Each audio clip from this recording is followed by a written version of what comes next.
It is now my pleasure to turn the program over to my colleague, Rhett Buttle.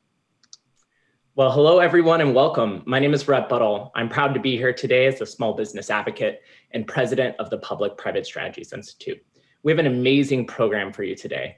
I wanted to take a moment to thank all of you who are attending. We're joined today by an audience of thousands of small business owners from across the country. And up on this virtual wall you see, there's an amazing set of small business owners and small business leaders, too many of them to name one by one, but who are working nonstop, I promise you, over the last year to make sure that small businesses survive COVID-19. As advocates and leaders in your communities, we know how important taking time away from your business is, so we are so grateful to have you with us today. Shortly after the Biden-Harris administration took office, the Public-Private Strategies Institute was proud to partner with the U.S. Small Business Administration to launch the Getting Back on Track series. These are educational events that help small business owners have the tools that they need to recover from the pandemic. The series is focused on helping them understand the benefits of the American Rescue Plan, provide pathways and access to capital, help them understand how they can be small business vaccine leaders in their communities, and take advantage of digital tools to help their businesses grow. Additionally, this series has been a great opportunity for small business owners to speak directly with their government and for their government to hear from them. To date, we've had almost 30 events, and we've reached over 100,000 small business owners, and we've heard from representatives from the SBA, from Congress, the Department of Commerce. It's an impressive set of leaders, but today takes the cake because we have an amazing power duo. Today, we are so lucky to be joined by the Vice President of the United States, Kamala Harris, and the SBA Administrator. Today's conversation couldn't come at a more important time. Confidence in our economy is high, and everything is beginning to look stronger and better. But we know small business owners need a continued partner in their government. But no fear, two amazing women are on the job. The Vice President and the Administrator are both lifelong champions of small business. They both have been working hard to help small businesses recover from this pandemic, and are now working to secure the bipartisan infrastructure deal that was announced yesterday.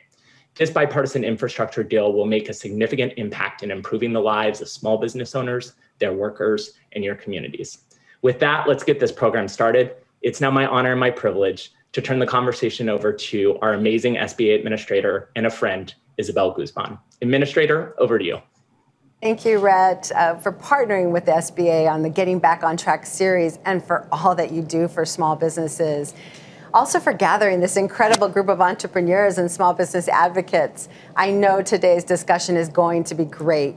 We have a strong program with several special guests, including Congressman Jason Crow and our SBA team of dedicated experts, and of course, our Vice President, Kamala Harris. I've spent the past several weeks traveling around the country, meeting with small business owners.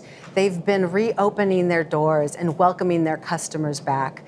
And as the latest economic reports show, our economy is clearly on the road to recovery. From the restaurant owner in Las Vegas who has plans to open more locations across the state, to the music venue operator in Richmond who is once again selling tickets for live shows, small businesses are feeling more optimistic about the future. And it's thanks in large part to the billions of dollars in relief funded by the American Rescue Plan, which Vice President Harris worked so hard to get passed. At the same time, with the impact of COVID-19 still weighing heavily, many of our small businesses continue to struggle. After months of disruptions, increased costs and debt, there is still uncertainty, especially among our smallest businesses in rural and low-income communities and those owned by women and people of color.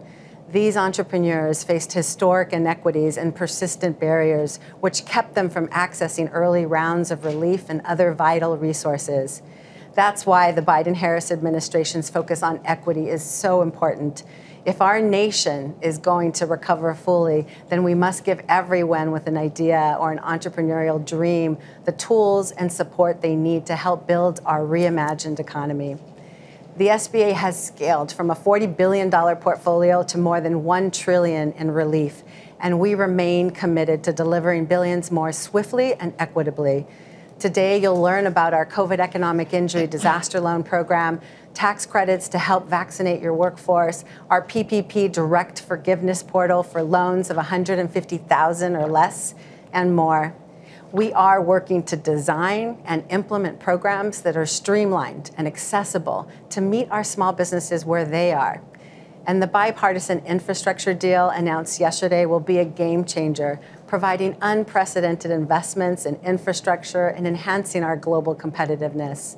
In addition, the Biden-Harris administration's Buy American initiative, which includes a commitment to buy from all of America, will create important new opportunities and will build on efforts to increase federal contracts for small businesses with financing and business development support at the SBA. Small businesses are at the forefront of the Biden-Harris administration's Build Back Better agenda, as we know they are our job creators and the giants in our economy. I'm honored to be joined today by Vice President Kamala Harris, who throughout her career has fought to strengthen small businesses, increase access to capital, and help all entrepreneurs thrive. She is committed to supporting the smallest of the small businesses through community lenders, which are a critical part of SBA's network. During the pandemic, they were able to provide billions of dollars in PPP forgivable loans to our smallest businesses, thanks to her advocacy. Small businesses are close to her heart, and I am so proud that we have a vice president who regularly takes time to meet with our nation's entrepreneurs to hear about their challenges, ideas, and dreams for the future. Everyone, please join me in giving a warm welcome to Vice President Kamala Harris. Oh, thank you. Well, hello, everyone. Hello. I've been looking at you on this screen in front of me, and I want to thank you all for all the courage and endurance and commitment that you all have shown forever, but especially in this last year and a half. And it is great to be with all of you. I want to thank the administrator, Isabel Guzman, for your kind introduction, but also for your leadership. She and I have had many conversations since the beginning of the first days of our administration, and you really are so committed and such a great and important leader, especially at this moment in time. So thank you all. Thank you all for your leadership and for being here. You know, when I look at you and when I think about who you are, it's clear. You are not only leaders in business, you are civic leaders, you are community leaders, and you are our country's leaders. You know, I strongly believe that when someone starts a small business, it is a true act of self-determination. A small business owner must have a vision, and through hard work and support, realize that vision, which of course helps determine not only their future, but the future of their community. You know, just think about it. Small businesses provide almost everything that people need in their community, where they live, in their neighborhood. From the local dry cleaner, to the local neighborhood restaurant, to the small batch manufacturer. Small businesses create good paying jobs and in fact employ, I don't need to tell you all, nearly half of the private sector workforce of America. Small businesses keep our nation competitive. You know, the president and I spent a lot of time thinking about our relationship with our allies and even our adversaries around the world. And one of the great points of emphasis for us is that we must remain competitive. Well, you are a big part of the formula for how we will do that. All that to say, you do so much. So again, thank you. When the president and I first took office, one of our top priorities was to provide small businesses with relief. And I don't need to remind you guys of those days when we first took office and how folks were hurting and suffering, in particular, how our small businesses were going through so much pain through no fault of their own. But through our American Rescue Plan, we did what we intended to do in terms of relief to the tune of $60 billion. And as a result, so many small businesses have been able to reopen and stay afloat. In fact, we learned today, in the first half of this year, our economy has grown at the fastest rate in nearly 40 years. That's a good sign. And to build on this growth, our administration recognizes that small business owners need more than just relief. They need more than only relief. They need more than relief. And in particular, an area that I focused on, as the administrator has said, is on what small businesses need also in terms of access to capital. Access to capital. and an infrastructure that supports your growth. And so our administration intends to deliver on both fronts. First, on the issue of access to capital. So over the first 6 months, we have been in direct contact. And in fact, I've called and talked with some of the most active CDFIs, or community lenders. CDFIs is the wonky term, but community lenders in our nation. And through these discussions and the work that I've been doing with Janet Yellen in our Treasury Department, we have begun to work on increasing community lending capacity, right? So they do so much, but we need to increase their capacity to do more. And as you well know, traditional banks, well, they've not always seen or understood the vision like a community bank can of, take, for example, women, small business owners, or small business owners of color, or small business owners who serve local communities or low-income communities. Community lenders, on the other hand, well, they understand the value in providing access to capital directly to communities. They often exist in the community, they live in the community, they understand the community, and in that way understand the vision and the ideas of the small business owners within those communities. Community lenders have an incredible capacity, therefore, to add value to those communities and, by extension, to our whole country. And that is why we must support these lenders and why that has been one of the areas of focus for us. Second, we will invest in the infrastructure that supports your growth. So we've had a lot of work that, as you all know, has been happening in these last 6 months to do just that. And there was a big vote last night. I'm sure many of you were tracking it. And this is all in the context of the work the President and I have been doing for months now with members of Congress on infrastructure policy. So yesterday, the Senate voted to advance a bipartisan infrastructure deal. And 67 senators voted in favor of moving the deal forward, Republican senators and Democratic senators.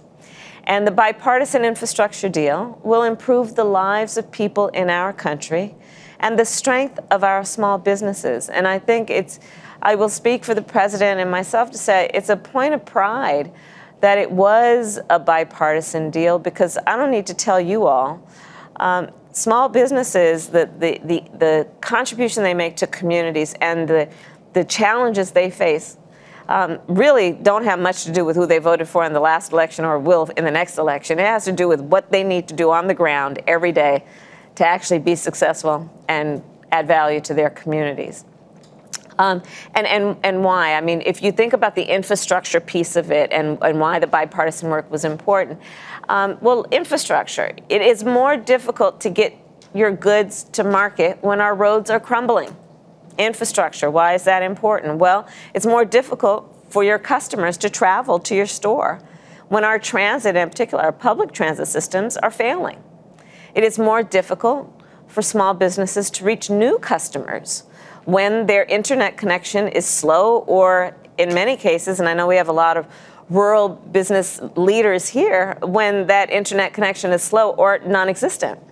So our infrastructure as a nation needs an upgrade.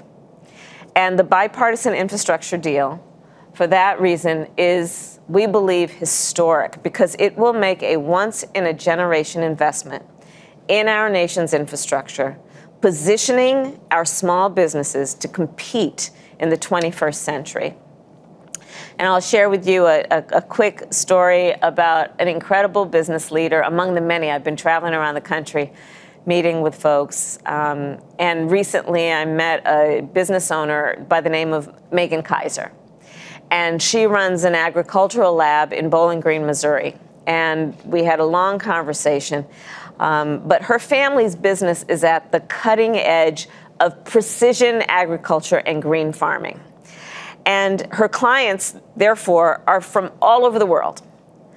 But she pointed out she's got a really big problem on the infrastructure point, which is she cannot get the internet at speeds that she needs to load soil samples for her clients. So literally, she's talking to customers or potential customers from around the world, and then she needs to send them her spreadsheet. She needs to send them information about what she's doing.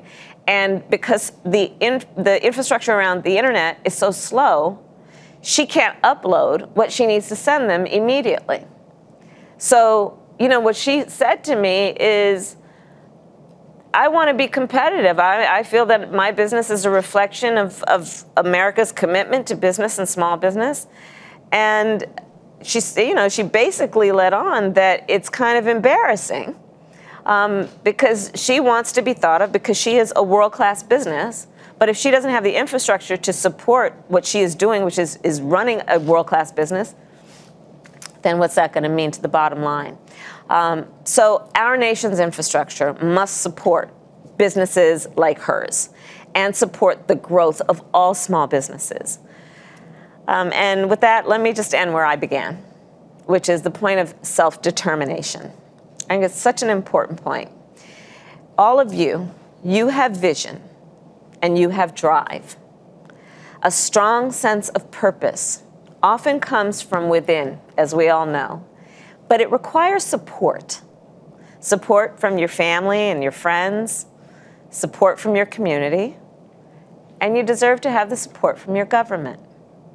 So I want you to know that the President and I are 100% committed to supporting America's small businesses and small business owners. And again, thank you all for your leadership, for your courage, for your strength, for your vision. And I look forward to working with you as we go forward. Thank you all very much. Thank you.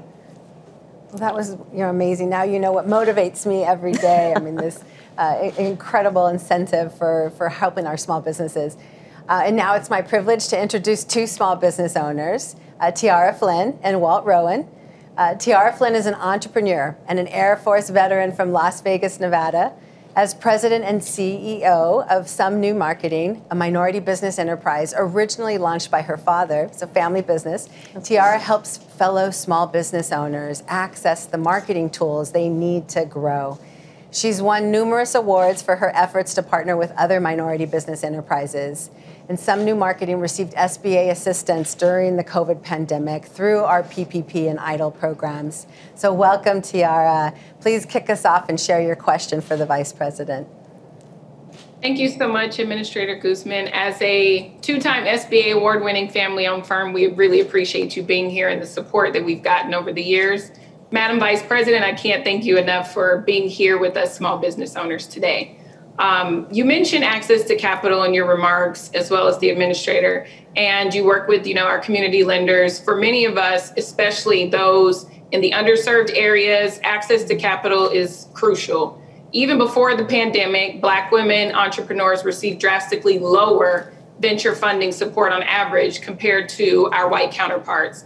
And yet over 1.5 million businesses generating $45 billion in revenue are majority owned by Black women. As we move beyond the pandemic, how do you think about expanding access to capital for small businesses, and specifically as it relates to closing the gaps and disparities for Black women entrepreneurs? That's a great question and a great point. So I'll tell you, first of all, here's how I see it. The pandemic really, in many ways, exposed the fissures and the failures and the fractures in our society and in our economy and in our structures and our systems. But I do look at that as also an opportunity that was created, right? Which is more people have been able to see the flaws that we have known have existed. And in that way, I think that there is a will, a desire, and a momentum to address that stuff and address it head on. And so let's think about it in terms of the context in which we now exist. I think of it as we are starting a new era, and a new epoch, a new, in many ways, beginning, but a beginning in that this is the moment to really leapfrog into where we need to be instead of thinking just incrementally about how we can progress. And in that way, then, with that sense of optimism, but also ambition, I think we have an opportunity to shape an economy of the future and to make it more inclusive, right? The president cares deeply about, let's build from the ground up. Let's build right from the middle out. But I also say, let's build from the outside in, right? Let's make sure that we are inclusive and bringing folks into these systems. And so for CDFIs, for community lenders, they are uniquely designed and exist. It's almost the culture of their businesses to really have an awareness and a sensitivity to see the vision of communities and then to help harness the talent and the ambition within those communities. And, for example, the place of my birth, Oakland, California, one of the small businesses, those that I've been visiting, is the Rain Company. And there I met with a woman who started a catering company, like many restaurants and caterers in their own kitchen, right? And then wanted to build on that and get an industrial size apparatus. And so she had the ambition and she went to a community lender to invest, knowing that catering company in that place actually was something the community wanted and would support. I met with and talked with Ona Leboy, who is a Native American entrepreneur who is investing in a quilt business, knowing that the community actually, quilt ceremonies and quilts are very important to the community. It's something people want. And she was able to go to a community lender to get that kind of support because the community lender understood what the community wants and understood her vision then. So that's the work that we need to do. And in fighting for small businesses in particular, again, understand that one of the keys for folks to not only open a small business, but grow a small business, equally important, is access to capital. And so our Build Back agenda basically is designed to invest billions of dollars to support small businesses around access to credit and funding, of course, and research and development, which so many businesses need to do to, again, grow. And we're also putting resources and money, significant money, into creating incentives for venture capital investment. And that's all on top of the $60 billion that we did in the American Rescue Plan and with the PPP. To address the support that folks need. But again, as I said in my comments earlier, not only on the piece about relief, but what we need to do to leapfrog into where our system could actually be better than it was before. So thank you for that. Thank you. I really appreciate it and looking forward to the future work. Thank you. That's wonderful. Well, thank you so much, Madam Vice President, for that response. I think that you've nailed it. I mean, capital is going to lead to opportunities for our small businesses. And now we have Walt Rowan joining us. He's an entrepreneur from Columbia, Pennsylvania, which is a borough in Lancaster County that was once just a few votes shy of becoming the new United States capital, I've learned today. So Walt is the president of Susquehanna Glass, which is a family-owned and operated glass decorating business started more than 100 years ago by his uncle and grandfather with a single glass cutting machine on the banks of the Susquehanna River. So Walt has led the growth and expansion of the business to include extensive work in product development and sourcing, and he's proud to offer as well the Made in America sticker on most of his products and programs. Susquehanna Glass also received crucial relief during the pandemic from the SBA's PPP program. So welcome, Walt. Great to have you here. Please share your question for the Vice President. Good afternoon, Madam Vice President. It is an honor to be speaking with you. My name is Walt Rowan. I am the owner of Susquehanna Glass in Columbia, Pennsylvania, and I'm a member of the Small Business for America's Future Small Business Council. We are a family-owned business that has been in business for over 111 years. We employ a little over 60 people. 50% of those are women. The pandemic has affected a majority of small street business owners, including myself. And infrastructure is so important to our work to recover from COVID-19, not just through the bipartisan infrastructure deal of new roads and bridges, but also through the broader investments in family supports, like childcare you spoke to in the Build Back Better plan as well.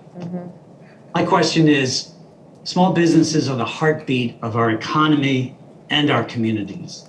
Sometimes it feels like policymakers just don't hear us. How are you to make small businesses have a voice in your efforts? That's great. Well, first, let me congratulate you and your family, Walt. That's incredible. And I'm sure you've got a lot of lessons learned, and I'm sure you're by virtue of being with this group, sharing it with everyone. I'd like to hear some of the lessons learned so that I can make sure that our policies are reflecting those lessons as well. But, here's how I see it. And I hope that this is something that I can say over and over again to as many people as possible. I believe that our small business owners are pillars of the community. I know small businesses. I grew up in neighborhoods of small businesses. You are not only business leaders, you are civic leaders. It is our small businesses that are supporting the local Little League team, that are hiring locally, that are role models for the young people in the community. You are the ones where, whether it be a restaurant or a dry cleaner or you name it, where, folks can go and their names. And if they're having a bad day and they walk in, you can kind of sense it and say, hey, how you doing? I mean, really, small businesses are so much, not just intertwined, are so much the part of the fabric of communities, the culture of communities, the heartbeat of communities. I love our small businesses. It's, and not to mention, not only in terms of the heartbeat and the soul of and the culture of the community, you are part of the heartbeat and the infrastructure of our economy,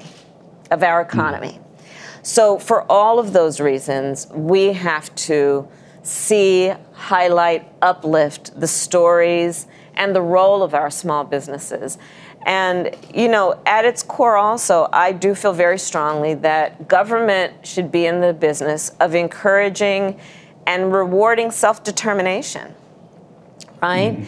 And self-determination, in my mind, is as much as anything about encouraging people to have a vision and to actualize that vision, encouraging people to have choices and exercise those choices, to make decisions about their lives, to act on, good ideas. And that's as much as anything what you and what everyone as a small business, what you do. Again, in addition to employing half of the private sector workers in America.